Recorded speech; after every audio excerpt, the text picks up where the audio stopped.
د ژوندون تلویزیون کې د متولا تراب دوه بیتونو هغه تر زندانه ورسودا چې څنګه جزئیات سره ویډیو کې وګورئ او چینل هم سبسکرایب کړئ. عبدالرحمن محمود لیکي یو ملګري راته لیکلي د تراب شاعر په رابطه څه ولیکه. من حیث یو دیني عالم او ملا کولی شم چې د تراب شعر رد کړم او د ملامت ثابت کړم، تحقیر یې کړم، شاید پر ډیرو هم ښه ولګیږي، استقبال یې کړي، مګر وجدان مې نه را سره مني، هغه ناراضه دی، را سره موافق نه دی. تراب زما په فکر یو ملنګ مزاجه له سیاسته لرې غریب کاره سړی دی. تر فورونه پورې یې زموږ په مدحه کې شعرونه ویل. هر مشر یې د وخت احمدشاه بابا او میرویس نیکه یادوو.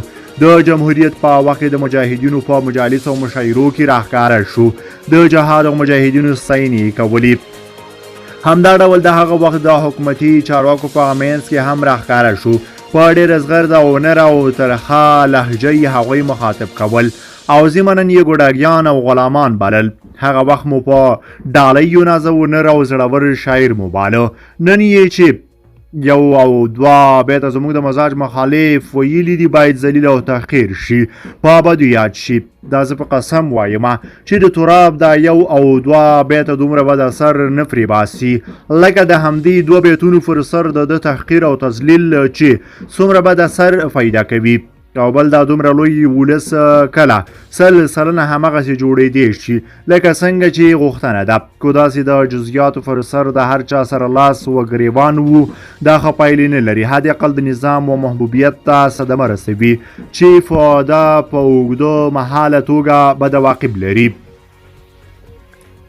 دا تراب پر شعر هیڅ ګټه او زیان نه دی مرتب.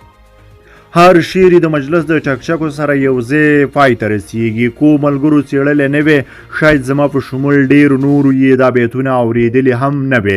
کله کله زموږ نقد د هغه شي د تشهیر کولو لوی سبب شي. خلاصه کو چیرې د یو لوی نظام او هیواد یادونکي داسې واړه موضوعات سر په نظر کړي زیان به ونه لري، بلکې بالعکس ګټه به ولري انشاءالله. دا مې نظر دی، لازم نه ده چې را سره موافق اوسئ.